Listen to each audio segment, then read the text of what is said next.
Multiple कंपाउंडिंग्स इन year की। Normally एक साल में एक से ज्यादा बार जो कंपाउंडिंग होती है कंपाउंड इंटरेस्ट के अंदर, तो हमारे पास डिफरेंट रिजल्ट्स आते हैं। अब मल्टीपल कंपाउंडिंग्स इन ईयर का मतलब क्या है?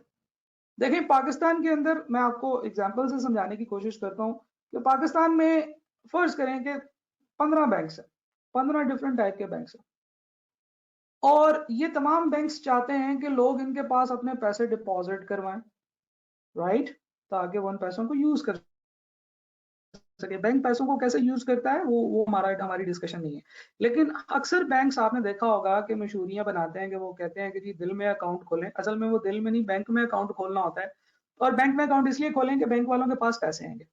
अब आपने बैंक में पैसे जमा कराने हैं, तो जो रेलिवेंट क्वेश्चन है वो ये है कि बैंक आपको उसके ऊपर कितना इंटरेस्ट देगा।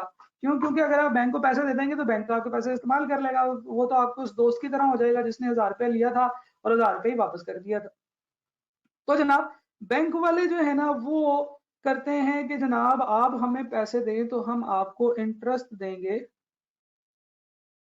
इसके ऊपर, फॉर एग्जाम्पल 9% पर एनम। हर साल आपको 9% इंटरेस्ट मिलेगा। 15 के 15 बैंक्स ने मार्केट में ये अनाउंस कर दिया कि 9% इंटरेस्ट मिलेगा। एक बैंक ने कहा नहीं ऐसे करते हैं, 9 नहीं, मैं आपको 10% इंटरेस्ट दूंगा, ताकि लोगों को अपनी तरफ अट्रैक्ट करे। बिजनेस होता है, आप कस्टमर को अट्रैक्ट करने के लिए इस तरह की चीजें करते हैं।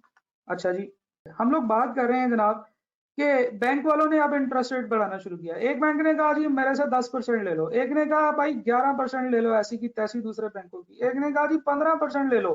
अब तमाम बैंक देख रहे हैं कि अब हम क्या करें।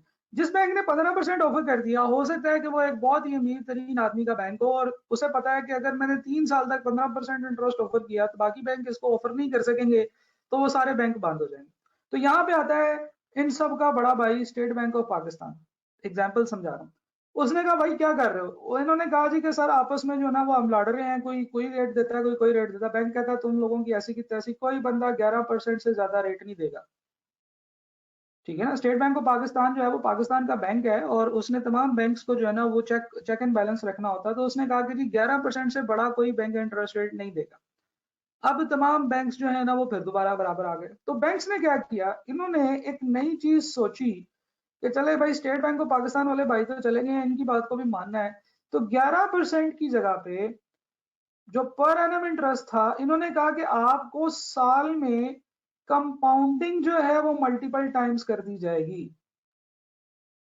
ठीक है जी, तो मल्टीपल कंपाउंडिंग्स देनी शुरू कर दी। अब जो मल्टीपल कंपाउंडिंग्स है उनसे इंटरेस्ट रेट थोड़ा सा बढ़ जाता है। तो कंपाउंड इंटरेस्ट के अंदर अब रेट में दो चीजें बताई जाती हैं। पहली चीज कि ये कंपाउंड इंटरेस्ट कंपाउंड रेट है, और फिर यह भी बताया जाता है कि इसमें कंपाउंडिंग साल में कितनी दफा होगी। If there is an annual compounding, तो फिर इसका मतलब यह है कि साल में एक दफा साल के एंड पे अमाउंट पकड़ी जाएगी और उसके ऊपर रेट अप्लाई कर दिया जाएगा। तो ये एनुअल कंपाउंडिंग हो गई। अच्छा, यही बात हम पढ़ते हैं अभी तक। एक बैंक ने कहा नहीं ऐसे करते हैं, मैं 11% कंपाउंड सेमी एनुअली दूंगा। जो रेट था 11% था। ठीक है जी। अच्छा, बैंक ने कहा जी कि मैं तो दूंगा सेमी एनुअल कंपाउंडिंग।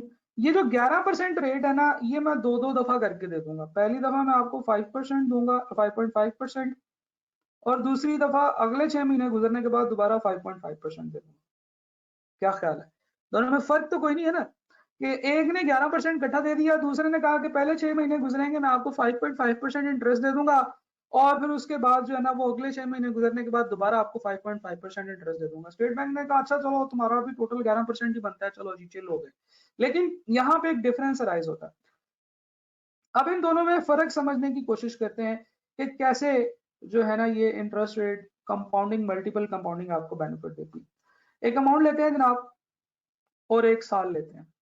100,000 की अमाउंट है जी, टाइम एक साल है, रेट जो है वो है जी 11% कंपाउंड एनुअली। साल में एक दफा कंपाउंडिंग होनी है इस डेट के ऊपर।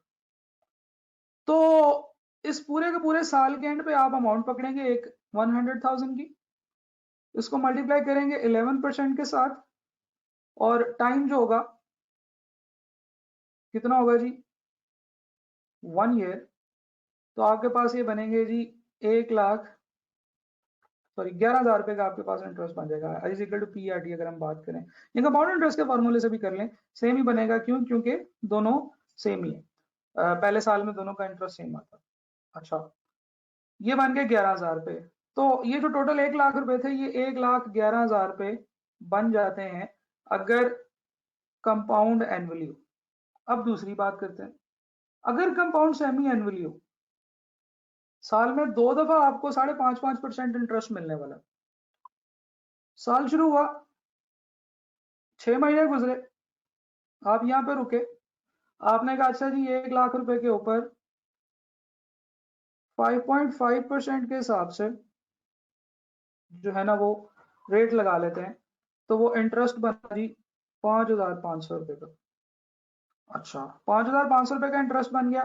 तो इस दफा इस डेट पे आके जब कंपाउंडिंग हुई, तो आपके पास अब 1,05,500 रुपए हैं जो इस बैंक में पड़े हुए हैं, या जो भी आपका जो अमाउंट है वो पड़ी, 1,05,500 हो गई।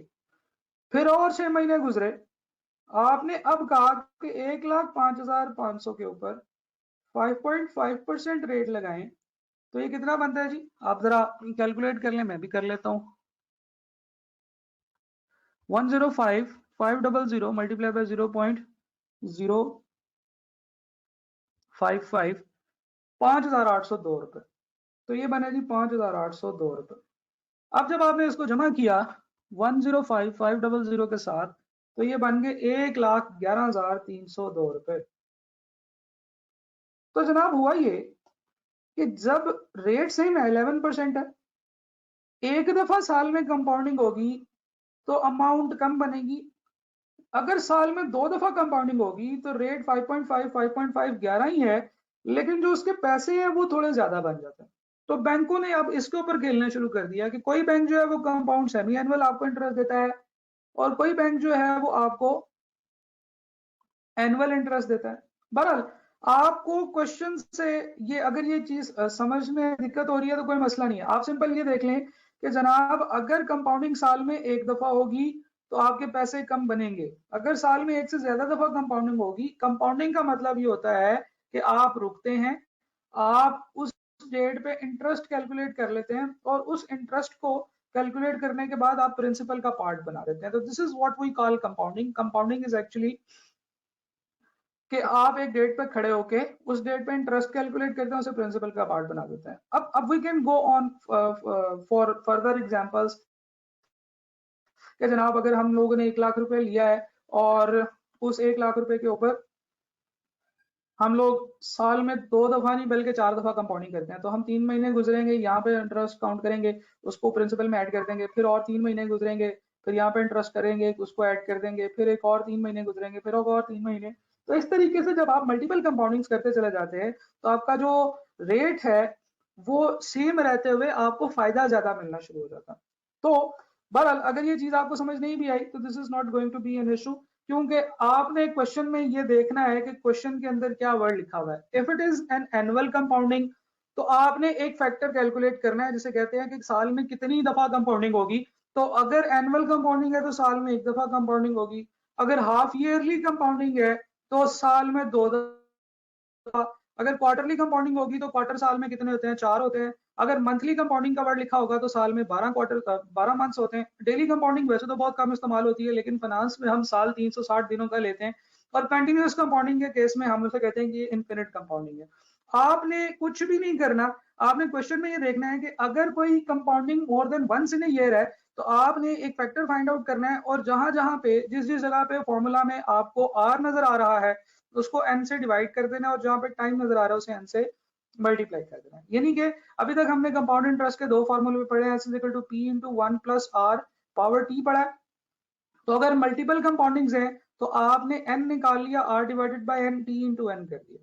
ठीक है जी, बाकी आपको और ये भी सोचने की जरूरत नहीं है कि ये क्या सर ने कहानी बनाई थी, इसलिए मैंने इसको डिलीट कर दिया। This was just to explain the concept कि जैसे जैसे साल में एक से ज्यादा कंपाउंडिंग्स होती चली जाएंगी, you will be getting more and more future value, और दूसरी चीज ये है कि हम लोग इंटरेस्ट का फॉर्मूला लिख रहे थे, that is I is equal to P into 1 plus R raise to power T minus 1। तो इस केस में आर को आपने एन से डिवाइड करना है और टी को एन से मल्टीप्लाई कर देना है। और इन दोनों केसेस में आपने हमेशा ज़हन में रखना है कि आर जो है वो एक rate percentage per annum rate होता है। हमेशा रेट तो हमेशा परसेंटेज पर एनम में होता है, क्योंकि रेट परसेंटेज में आएगा और एनुअल रेट होगा।